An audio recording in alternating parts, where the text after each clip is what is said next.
Ryan Reynolds here for, I guess, my 100th Mint commercial.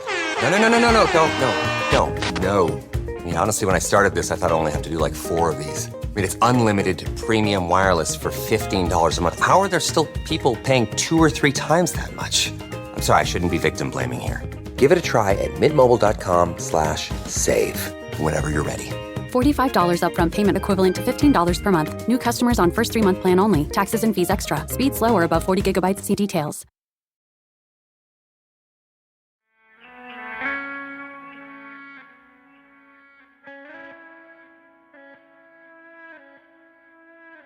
This is Hear Her Sports, the podcast by and about female athletes and other women in sport. I'm your host, Elizabeth Emery. I absolutely loved talking to today's guests. Yes, plural. The decathletes Adeline Audigier and Patricia Mehlich are here to talk about their sport and all the ins and outs of what a decathlon is and how it's different from the heptathlon. They are both working on the project Adeline started a couple years ago to transition from the heptathlon to the decathlon for women. Currently, the decathlon is an Olympic event only for the men. The women instead compete in the heptathlon. Adeline and Patricia go through the history of the decathlon, and they are very polite and politic, but because of our discussion, I became strongly convinced that the decathlon is the sport women should be doing, or deserve to be doing. I feel funny about what words to use for that, because there are female athletes that are making a living in the heptathlon. None of this is a disrespect to them or to their sport. Adeline and Patricia present an excellent plan to transition from the heptathlon to the decathlon with all of that in mind, so keep listening. I'm sure I will be writing about this in the newsletter, so if you want to know more about why I am thinking this way, sign up at hearhersports.com. As a sneak peek, I'll say quickly that the decathlon is the event. I will soon meet both Adeline and Patricia because the first ever World Championships for Women Decathlon is happening on August 3rd and 4th in Geneva, Ohio, only 50 minutes from Cleveland. The links to get your free tickets for the event and to learn more about it are in the show notes at hearhersports.com. It's going to be so fun. I'm really looking forward to the historic weekend. I'm so excited. I know Adeline and Patricia are excited. After we stopped recording the episode, they both talked about how much this means to them. We're planning on talking again after everything is over, so maybe I'll get some of that on tape next time. If you can't make it in person, the event will be live streamed, thanks to some generous sponsorship to make that possible. That link is in the show notes and on the event's website, womens-decathlon.com. Before switching to decathlon, Adeline did compete as a heptathlete. She has a degree in environment, health, safety engineering, was a professional firefighter, and is now a shipboard firefighter trainer. Adeline has always been active, does dozens of sports, and is generally interested in lots of different things. She says, "My biggest problem is that I won't have enough life to do everything I want." Like Adeline, Patricia works full-time. She is a chartered accountant. Patricia, too, is a multi-eventer on and off the track. She enjoys playing the piano, reading and writing books, crocheting, knitting, and gardening. In the decathlon, her best event is the 100-meter hurdles, but she stresses that she's not exceptional anywhere. It doesn't really need an introduction, but on the off chance you don't notice, Adeline is French and Patricia now lives in France but is German. Both speak English, but sometimes say things like multi-sport eventlers, which I was quite taken with as a word, but it's not quite right. I'm sure you will be able to understand them. It's actually one of my favorite things that athletes often speak multiple languages because they often compete all over the world and end up with friends from all over the world. Communication is so important. That's also a really nice main point in the episode. Join me now in welcoming the wonderful Adeline and Patricia. Well, thank you guys. Thank you both, Adeline and Patricia, for being on the podcast, Hear Her Sports. I am super excited to talk about the heptathlon and the decathlon, especially since we have this great event coming to my area. So welcome. Thank you. Well, thank you for having us. It's a real pleasure to be here.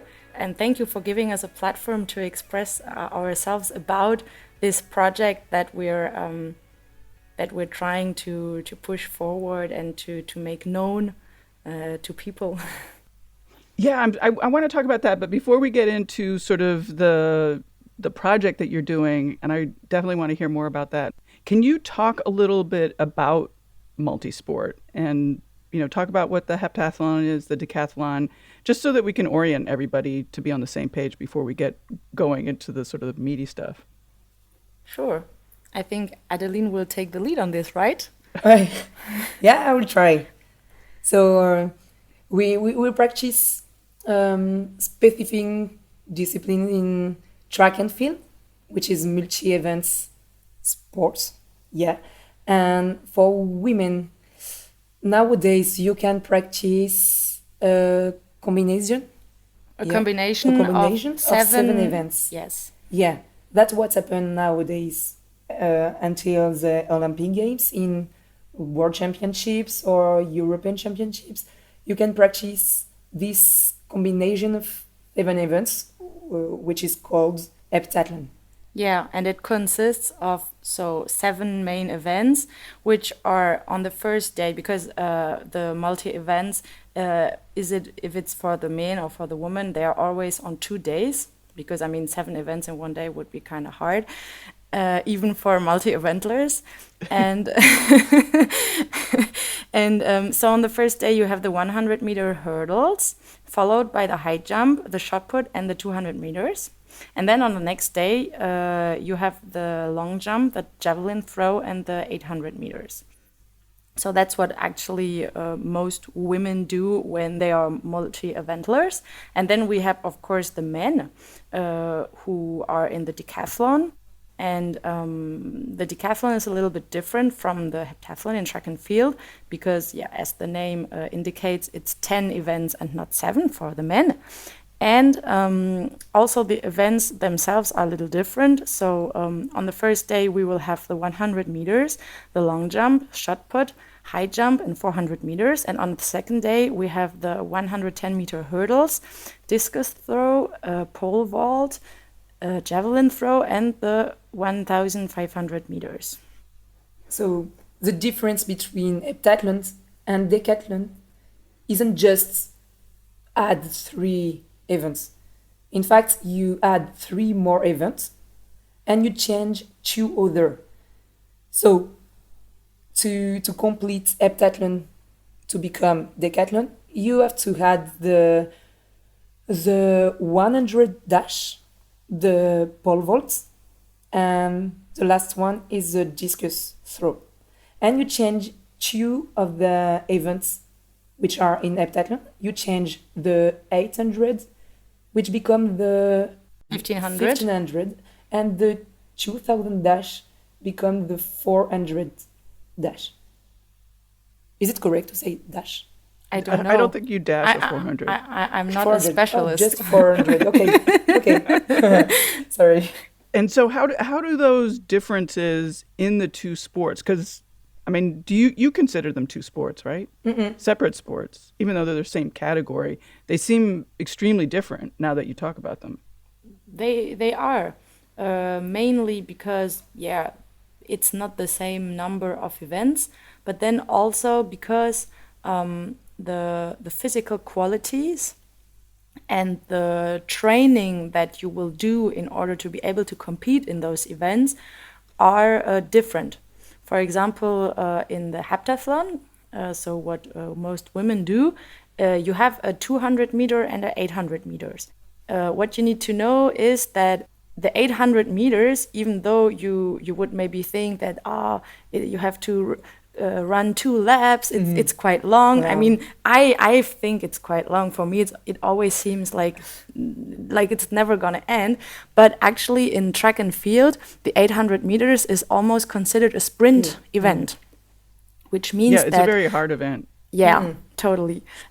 Which means that the girls who are training for the heptathlon, they will have to really put an effort into becoming good sprinters and, let's say, long sprinters, because they have to sprint but for a long time in the 800.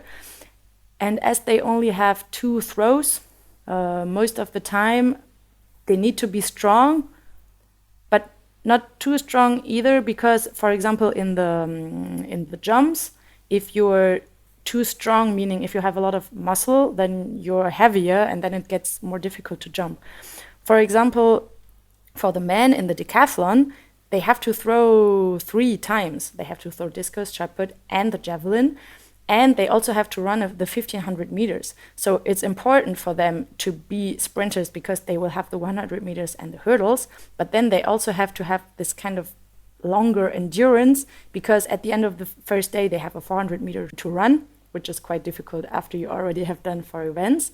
And on the second day, you have the 1,500 meters. And I would say that the physical constitution is also a little different because in the pole vault and in the throws, you need to have a lot more physical strength. So I would say that the men are more focused on being strong, and maybe the women are more focused on being fast and explosive. Yeah. In fact, Decathlon can define the complete athlete, and heptathlon do not. In fact, you can be a good heptathlete if you are just a good sprinter and jumper, and that allows to be a really good heptathlete. But you cannot become a good decathlete just with these 2 quality. You need more technique quality and different physical aptitude. Now that you explained it, it seems like the heptathlon doesn't require any sort of endurance. Other than being able to complete the 2 days events. Yes, yeah. You need this kind of endurance to be strong during 2 days, but during one event, you need this kind of endurance just for the 800. But for me, I think the 800 doesn't require endurance. You have to be fast for 2 minutes or a little bit more. Yeah, I would agree with that, knowing that I'm not an endurance person. Yeah.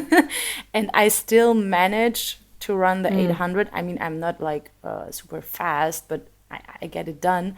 And when I switched to the decathlon, it was a lot more difficult for me to complete the 1,500 than the 800. Adeline, I read somewhere that you said that the decathlon is the completed version of, and I'm quoting that, completed version of the multisport. Mm-hmm. I mean, is what you just talked about, is that why? You just think that it requires to be a more complete athlete? Yeah, I use this word in, there's 2 sense. Because decathlon is a complete event, but is to the complete version of combined events. You have to know that in the history of track and field, decathlon is the definition of combined event. When the combined event has been added in the Olympic Games, they was added in the Olympic Games? Yeah, as decathlon. The definition of combined event is decathlon, in fact. It was in this way that it was added in Olympic Games.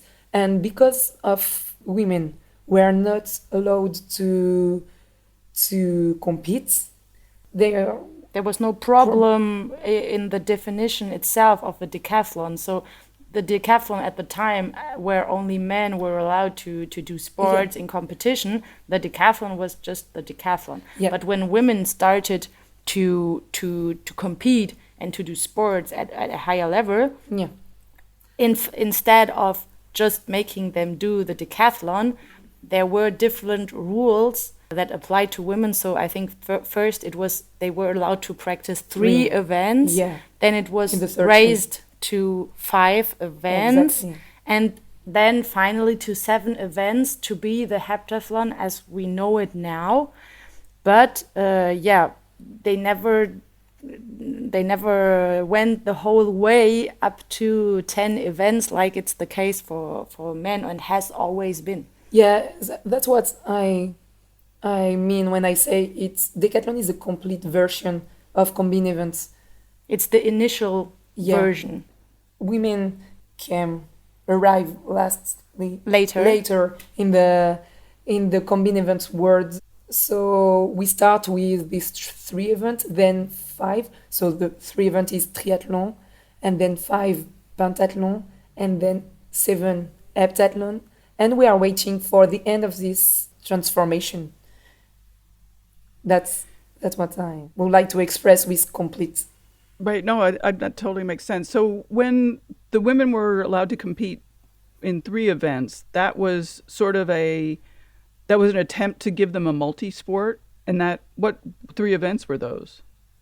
In fact, the first time combined events were organized, it was kind of a counter event because women weren't allowed in men's competitions yet, and so this competition took place in 1930, and the main events were the 100 meters, the high jump, and the javelin throw. But Adeline also said that these events could be different depending on the country you were living in. Oh, wow. Yeah, and during so many years, there is different version. For example, after even for the pentathlon, there is different combination of events. You can throw javelin, and sometimes they don't throw javelin. Sometimes they run the 100, and sometimes they run the 200. It depends. They were just winging it. It was like I don't know the word, like a mess. It's not correct. It was not very organized. Yep. Maybe. Yeah, it sounds like that. Yeah, and it become organized.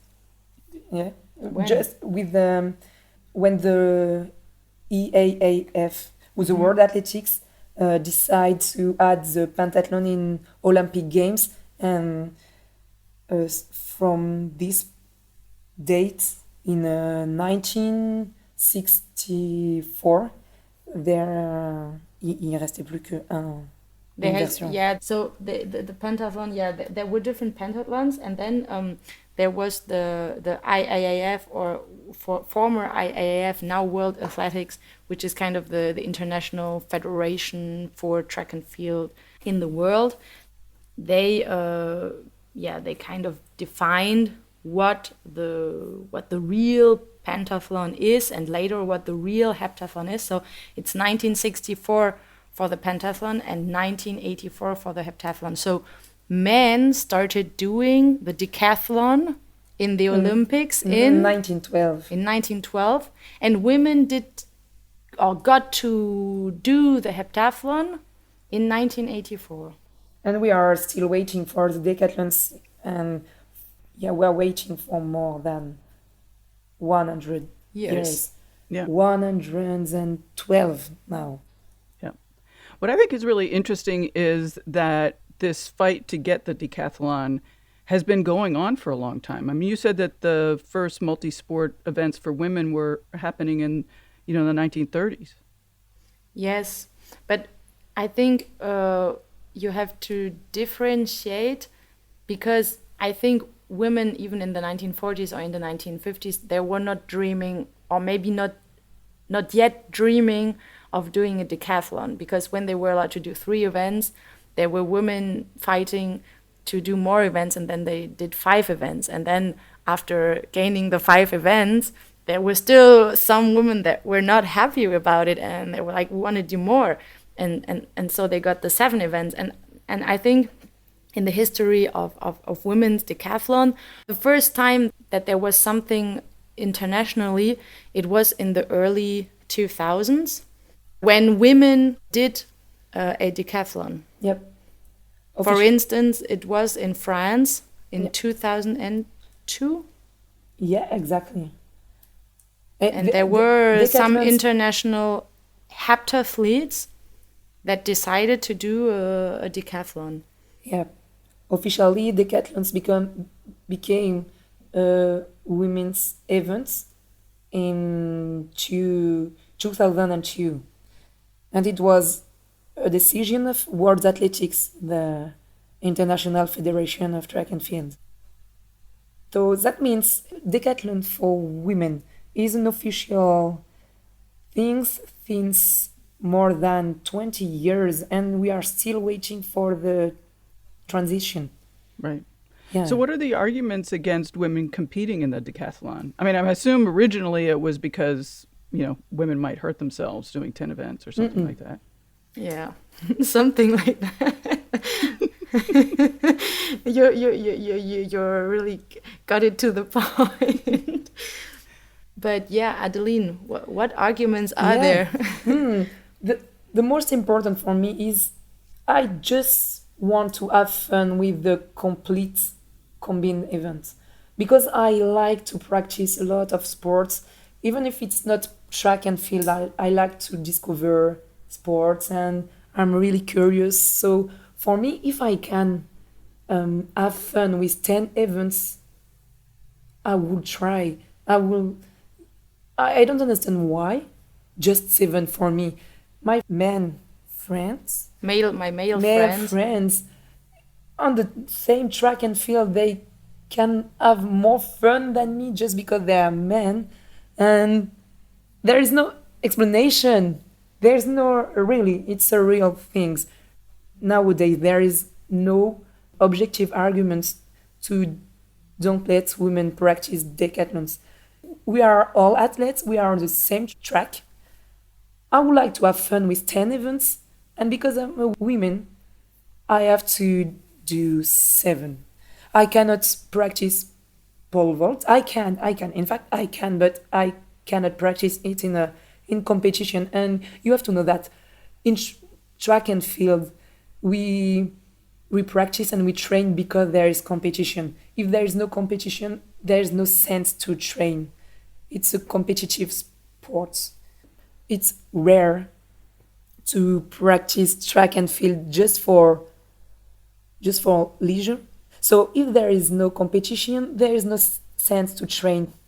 We are waiting that The organizers? yeah, add Decathlon in competition to add this in our training. So what Yes. is the holdup? I think today, for most women, but I will try to speak for myself only because I don't want to speak for everyone. I didn't know of the existence of women's decathlon until Adeline told me about it like 1.5 years ago. Before, I knew that men were doing the decathlon, and it just never crossed my mind. I never had this little spark in my head saying, okay, the men are doing 10, why are you only doing 7? It's just, it had always been like that, and I had accepted it for being what it is, but Adeline did not. And so she started asking questions, and I think many girls today, they just don't know that the decathlon for women exists, and that it's even an authorized event to have in a competition.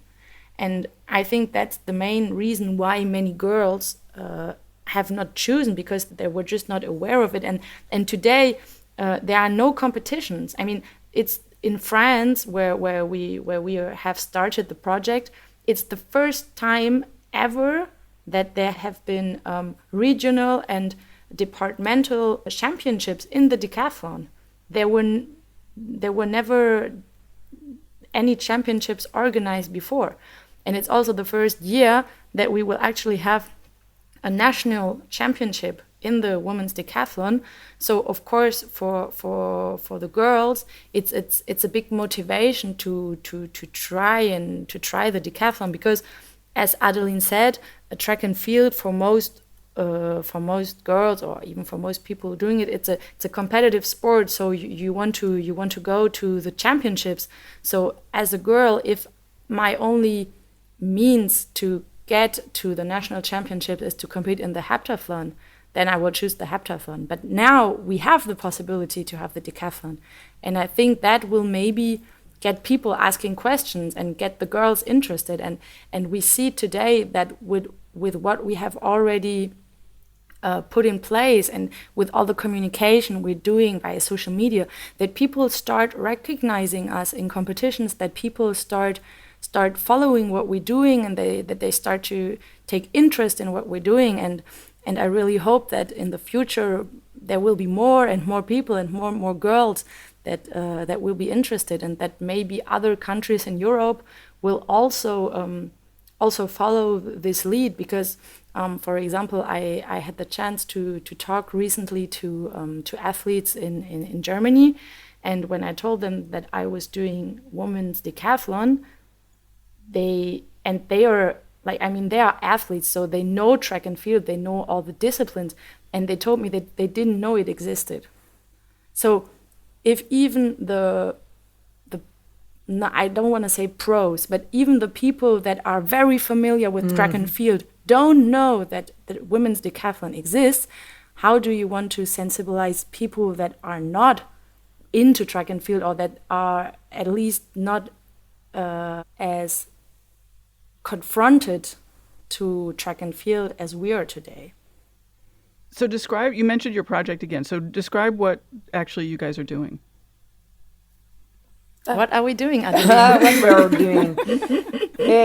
The project is to offer women the opportunity to practice decathlon in championship.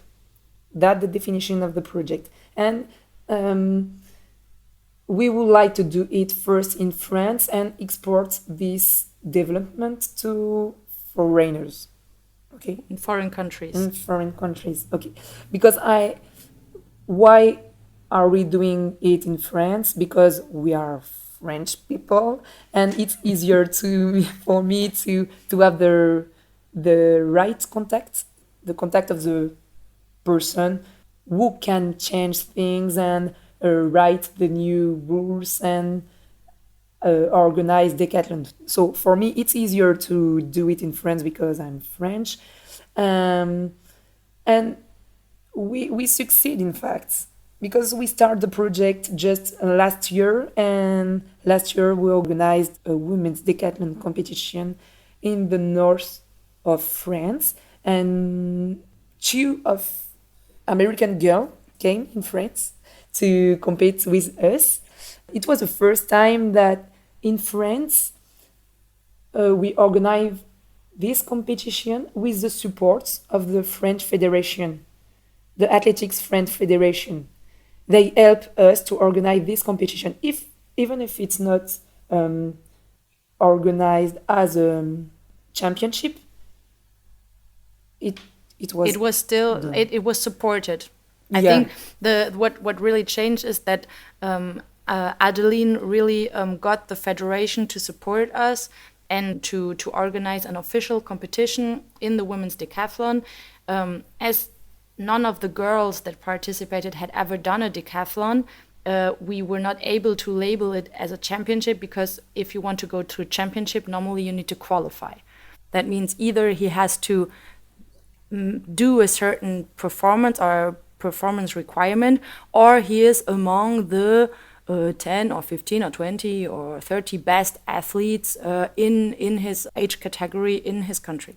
So both of these criteria were not given when we organized the decathlon, because it was a first for everyone. So there were no prior performances.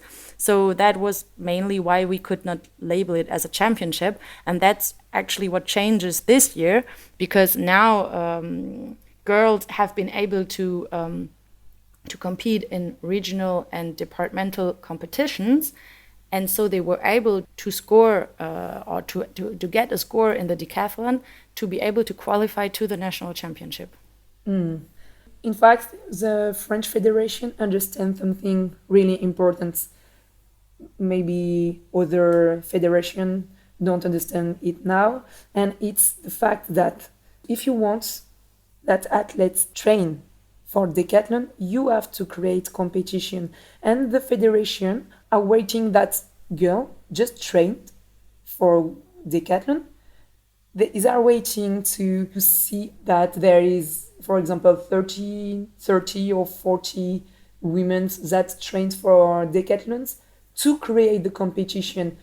but they don't understand that we train because there's a competition, and they say, okay, but we will create the competition if they train. Okay, but we train if there is a competition, so we can. Okay, that's why we are waiting for the changement since 20 years, because the people who can change things, they think they wait. Yeah, sorry. They wait for us to change our minds before they change their minds. Right. And the French Federation understand well this and offer us the opportunity to participate to an important competition without having done a decathlon before.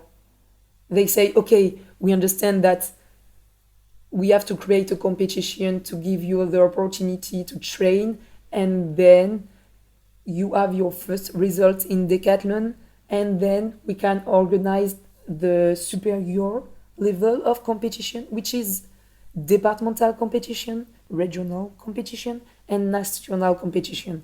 But the moment in France when things change is when the federation understand that they have to do the first step and accept to create a first competition, even if it's not a big one, but just giving us the opportunity to do a first decathlon. And you made a good point early in our conversation that, you can't just sort of easily switch from the heptathlon to the decathlon. There's a lot more involved in making that switch. So the competition is necessary to be impetus to make the switch. Yeah, of course. Because then otherwise, why would you switch if you cannot compete? That wouldn't make sense for many, many people.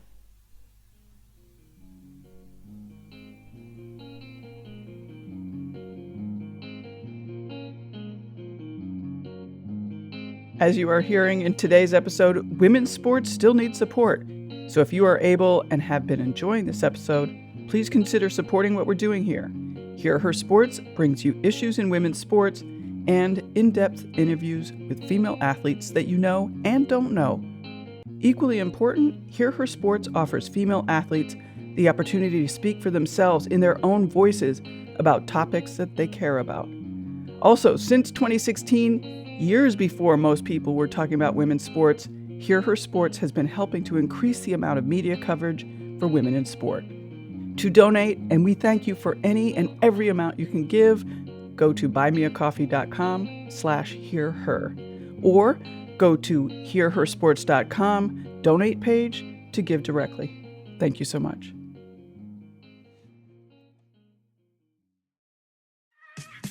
There's a lot that could impress you about the all-new Honda Prologue EV. True, it's got class-leading passenger space and clean, thoughtful design and intuitive technology. But what really sets the Prologue apart from the competition is that it's more than an EV. It's a Honda. Honda, the power of dreams.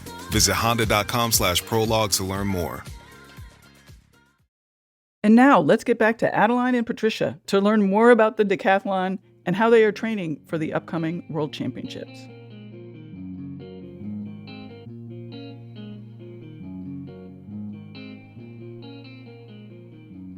So you talked about the French Federation, and I'm going to go back to the question that I was asking before is, for the federations, for organizers of competition, what is it that is preventing them from starting to have decathlon? Or at the Olympic level, what is preventing the Olympics from having the decathlon instead of the heptathlon? Yeah, I think there are two points. The first one is mentality. I think some of the people who can change things don't want to change things, because you have to know it's not just about sports, it's about sociology things. People don't like to change their habits. And we have to prove that this change will provide huge opportunity for sports, for women, for new highlights on track and field, all these kind of things. So the first point that could explain why the change is not done yet is probably the mentality of the person who can make the change. The other point is if we want to add decathlon, we have to suppress to. Yeah, you have to, if you go to the decathlon for the girls, then it will probably be the end of the heptathlon. In international championship in France, we add decathlon. There still is the heptathlon, but we added the decathlon. Maybe on an international level, this would not work the same. And so there are also, I think, girls or people in general that are scared that the heptathlon will disappear, knowing that there are a lot of athletes today, women athletes, that are competing in the heptathlon and they're making a living out of it. It's understandable that they would not be really fond of it being changed tomorrow or in even 3 or 4 years. The thing that I would like to say to all the people who are scared about this change, we want to respect all the athletes. We want to let the heptathletes to end their career and to make the new generation of decathletes start their career. So the idea is to do this to have a transition that is really smooth. Yeah, we want to prevent the career of heptathlon because we come from heptathlon and we know it's hard to train and everything, blah blah blah. These heptathletes, a lot of these high-level heptathletes don't go to decathlon, so we have to respect their choice and let them the opportunity to do it in Olympic Games for example, 1 more Olympic Games or 2 more Olympic Games. But rapidly, we have to offer the opportunity to young decathletes to participate to international competition too. So this is, I think, the main. Yeah, I would say the same. It's. I mean, if you look, anyways, in the history of women's sports, there has always been a problem about people that are not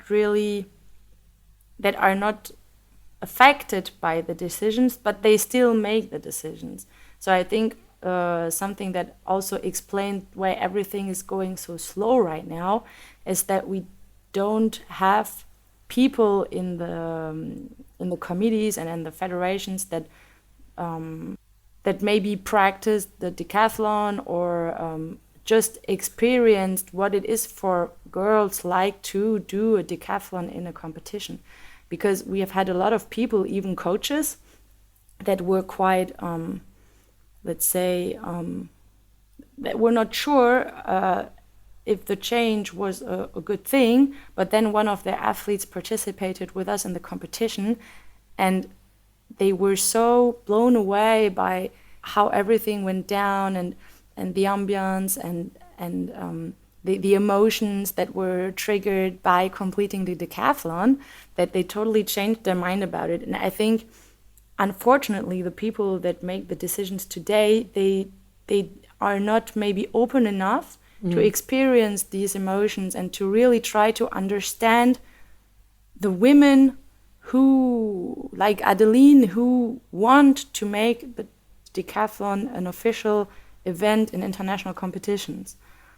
And it's quite difficult to find the right amount of maybe pressure that we want to put on those decision makers, but then also on the amount of dialogue that there need to be, and the fact that we have to communicate intelligently about it, to not turn people against us, because that's absolutely not what we want. You mentioned wanting a smooth transition. Like, what are the logistics of making that transition and making the switch from the heptathlon to the decathlon, so that the athletes that are now doing it, as you say, can continue to do that? What are you imagining, I guess, is basically the question. Yeah, I think our dream, if you could call it like that, would be to have a first decathlon competition in the Olympic Games of 2028, with still having, of course, the heptathlon as an event as well. I think probably that would still apply for the 2032 Games as well. But in this period of time, what is really important would be to grow a group of female decathletes that would be girls that like now are 14, 15 years old, and in 8 years, when it will be 2032, then they will be like in their 20s, and they will have grown up with the decathlon and not with the heptathlon. And knowing that there will be Olympic Games, I think that will be a real incentive for professional athletes to maybe switch. Because I think what is done on the national level or on the regional level, especially in France, what is started now, it will continue. Girls will start doing the decathlon. But there will be a point for the girls which are really, really strong, where they have to ask themselves, okay, do I choose the heptathlon because I can access international championships, or do I stay with the decathlon because I can also access international championships? And I think that is really the point that we have to work on in the next years, because that will be a very essential point in making the decathlon equal to the heptathlon for women. Yeah, the World Athletics has written somewhere a sentence in the 2000 years when they decided that women's decathlons is an official event in track and field. They have written that to do the transition in international championship, previously at least like 15 or 20 countries has to create a national championship of decathlon. That's how they were thinking 20 years ago.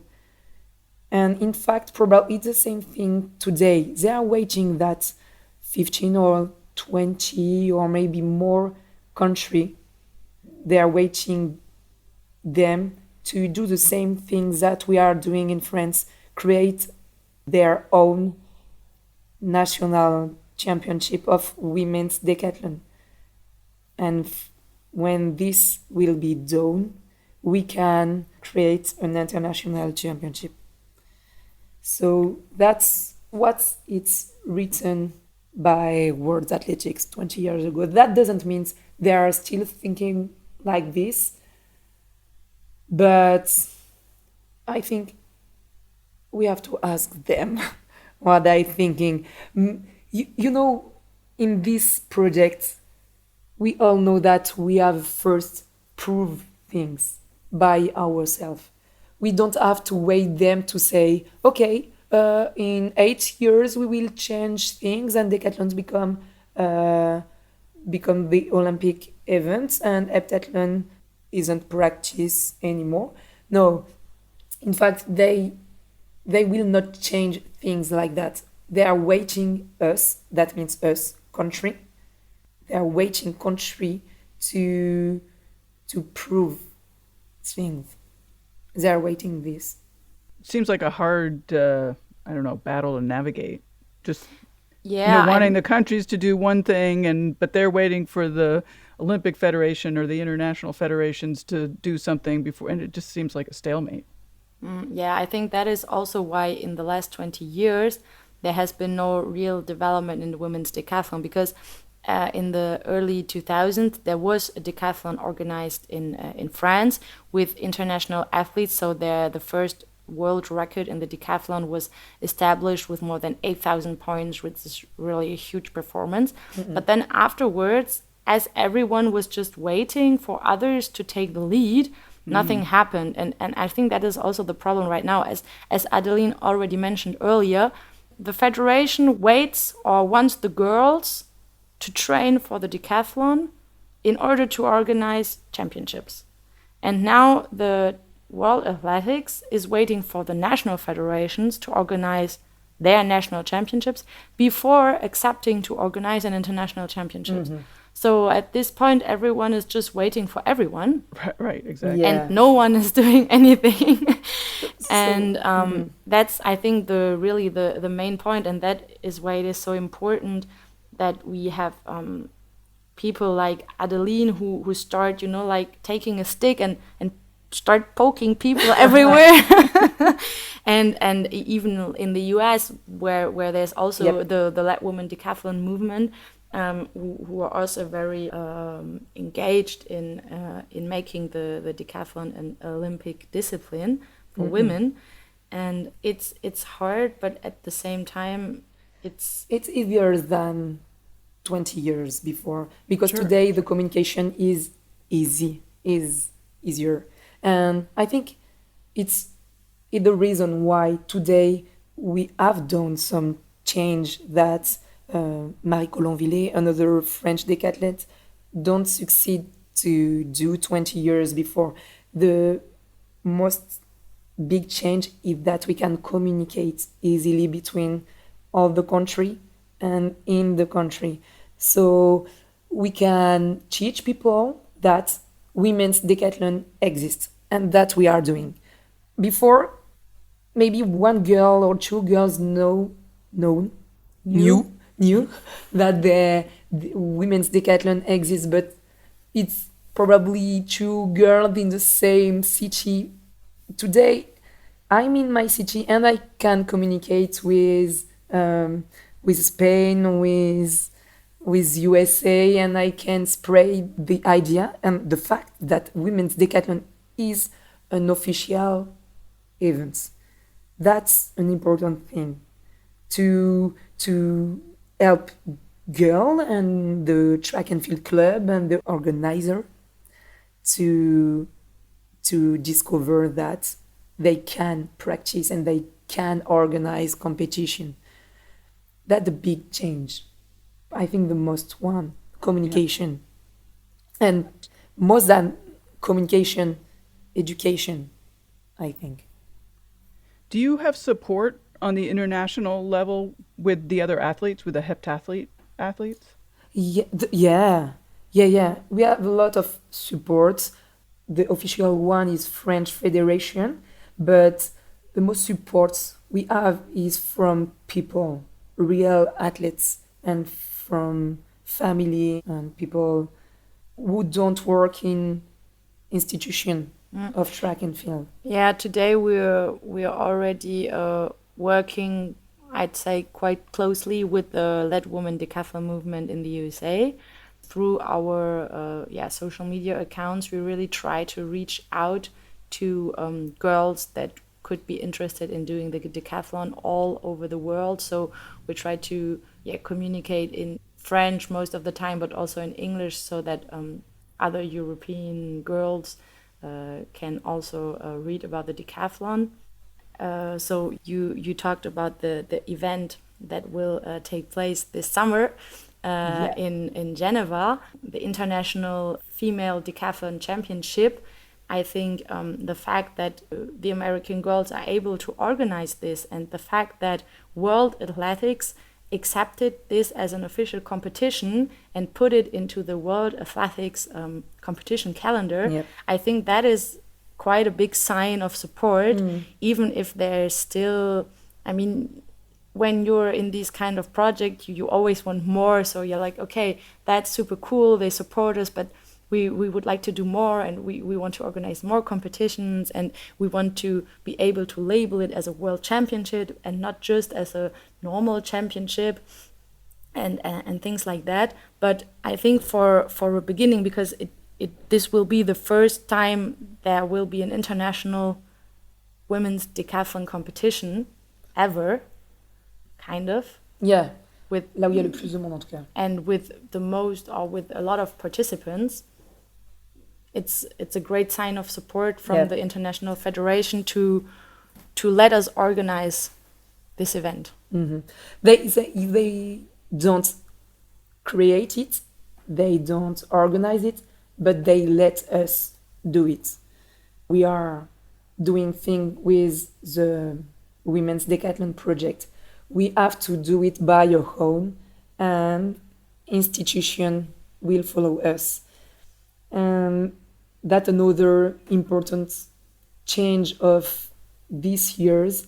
We have a big strength because we are a lot of people believing that's a good thing, and that's a huge opportunity, and that's the future, in fact. So that's the difference today, is that we feel strong because we are a lot of people believing that will happen. I'm always fascinated by women athletes who have to do like basically this extra job of promoting their sport or working for greater equity. I mean, it's something that men don't even need to consider. And I would say most of my guests are working to promote their sport and to increase participation with girls and other women.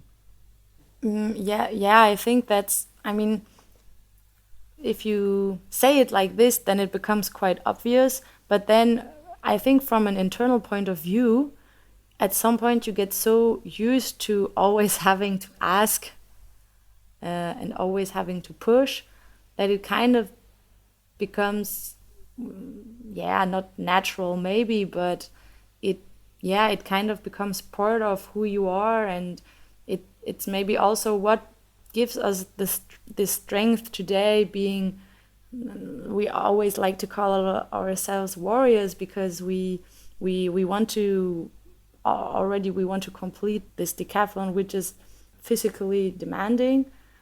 And then also on the, let's say more intellectual side, we're trying to show other people how great the women's decathlon is. So I think it's kind of a battle, but it's a nice one.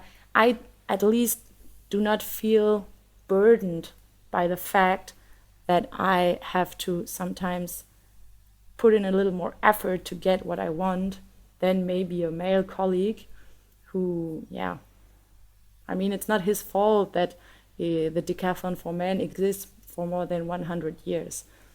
He's right. Just lucky, kind of, right? Yeah. Well, you mentioned the Women's Decathlon World Championships here in Geneva, Ohio. I think it's pretty exciting. I'll be able to meet the two of you and watch. How are you guys preparing in terms of training for this event? Because this is probably going to be one of the biggest events you've done. Is that correct? Yes, totally. We are super, super excited, first of all. And the French National Championship is a good exercise. It's a good start for us to prepare for this competition. So next week, or actually this weekend, we will both participate in the French Championships for women's decathlon. And then afterwards, we'll have about 2 more weeks before jumping onto a plane and coming to the US. For me, it will be my first time, so I'm even more excited. It will be the first international competition for both of us. And I would say today, at the point where we are right now, for us as athletes, most of the job is already done. We have worked really hard this winter, but also in the beginning of the summer. We knew quite early that there would be this championship in the US, so we started planning towards that quite early. I think today what we mainly focus on is getting the last technical details, get some rest as well, because the season has been quite long for us. We had the first competitions in early May, so at some point we're like still almost 3 months of competitions. That's quite strenuous for the body. So I'd say we focus on the technical details, on resting, and on starting to enjoy this incredible thing that will happen and that we will be a part of. And because we are not professional and we have to work all day long, we just train once per day and 5 times per week. So Monday, Tuesday, Wednesday, Thursday, and Friday. and 2 days off. That's how we are training in France as non-professional athletes. I cannot imagine trying to do 10 sports or 10 sports since we're talking about the decathlon. I mean, even the triathlon sort of confounds me with the amount of training required. Yes. Yes, well, I think you should not say it's hard, because then people will think it's not doable. Actually, it totally is. I mean, we're doing it, Of so course, you're basically doing it, yes. everyone can do it.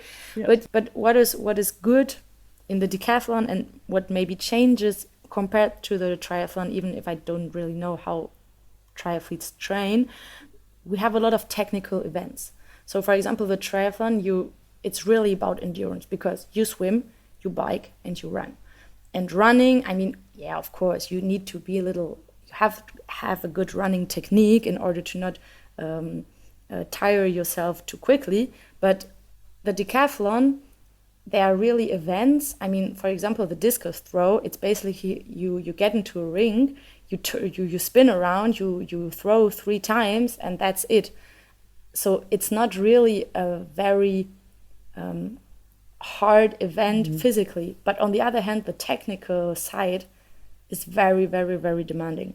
So when we say that we train 5 times a week, it's not like after our 5 sessions we're totally dead.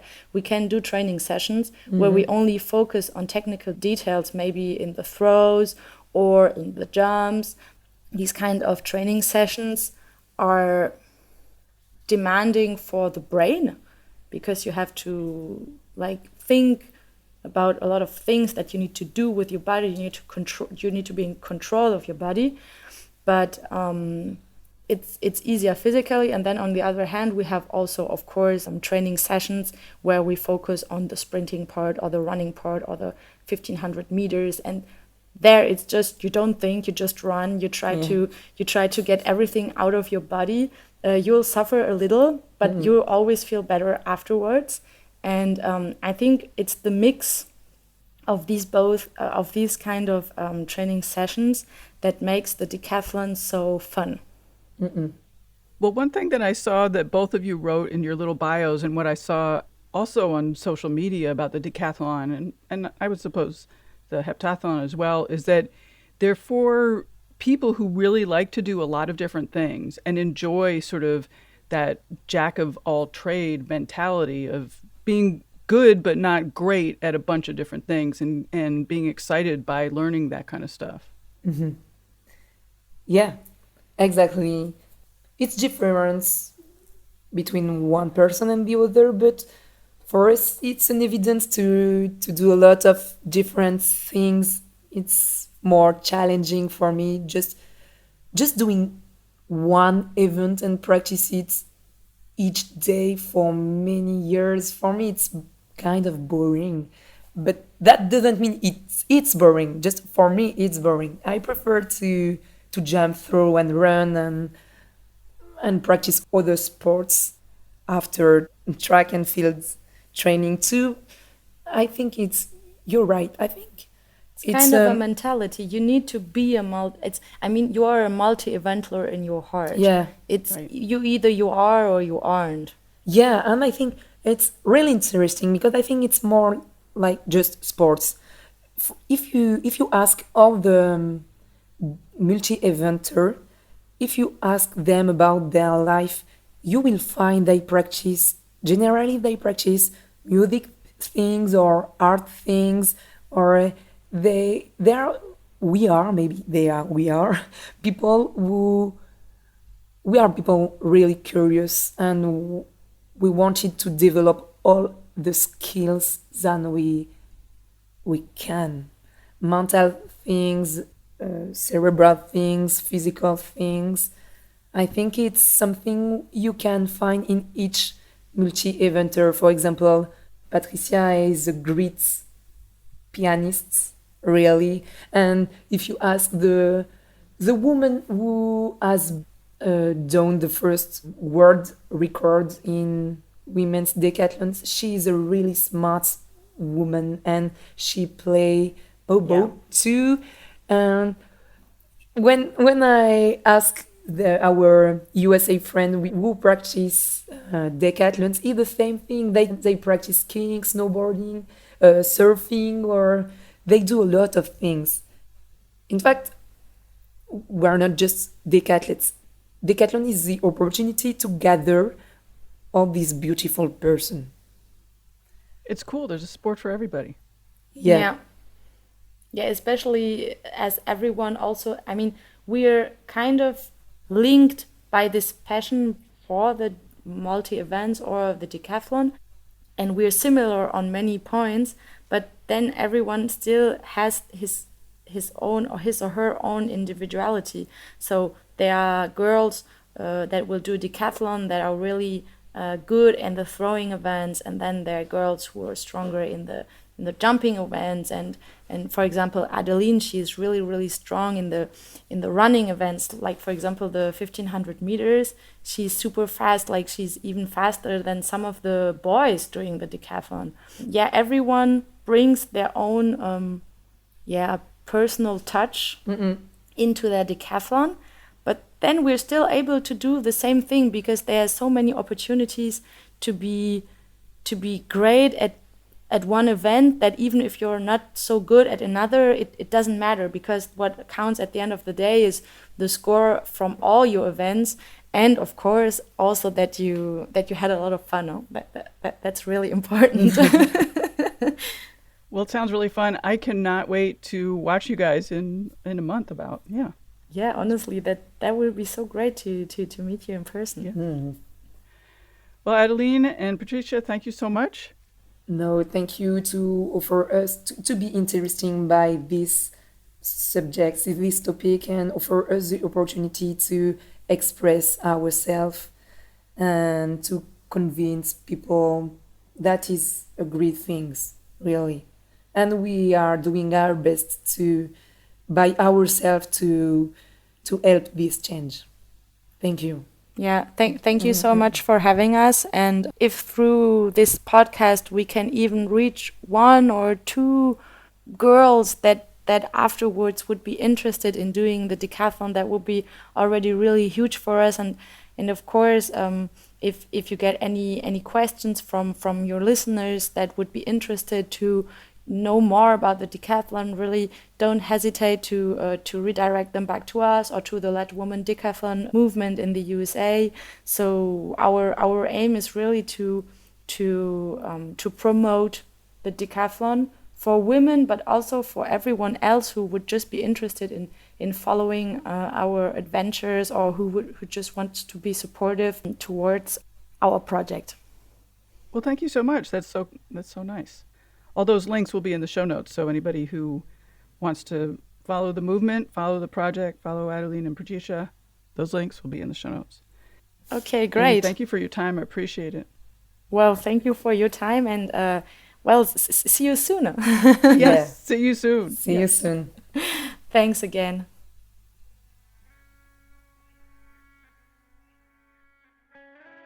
In less than 2 weeks, on August 3rd and 4th, I will meet in person Adeline and Patricia at the Women's Decathlon World Championships in Geneva, Ohio.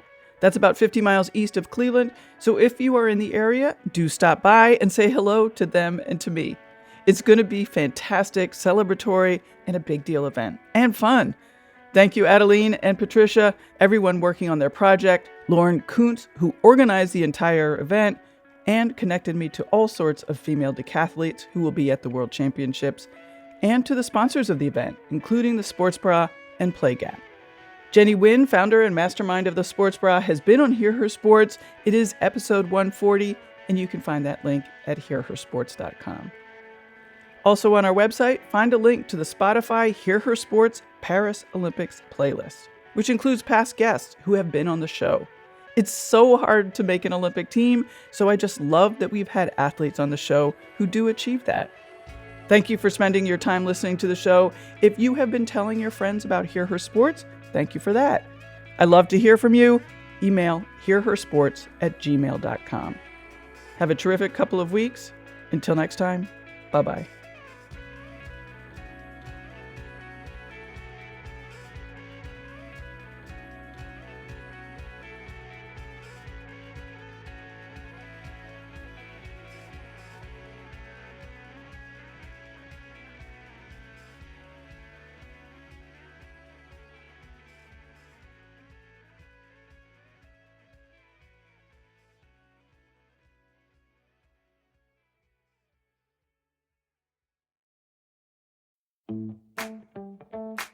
Running should be simple. Just put on your shoes and go. And yet, when you try to learn about how to get better at it, especially as you age, you're confronted with conflicting advice, complicated workouts, and confusing nutrition trends that just won't work for you. On The Planted Runner, I'll share exactly how to run faster, longer, and feel great doing it at any age because you don't have time to waste. I'm Coach Claire Bartholic, and I went from not running at all in my late 30s to finishing a marathon in 2:58 at age 42, all on a plant-based diet. I've helped hundreds of runners achieve new personal records well into their 60s and even 70s with science-backed training, plant-based nutrition, and proven mental strength techniques. Each episode of The Planted Runner is like a private coaching session on the run, where you'll learn from me and the guests I interview. You'll get actionable lessons to help you become a better runner every week and reach goals you never thought possible. Whether you're training for your first 5K or your 50th marathon, take along The Planted Runner on your next run. Let me show you how your best running is still ahead of you.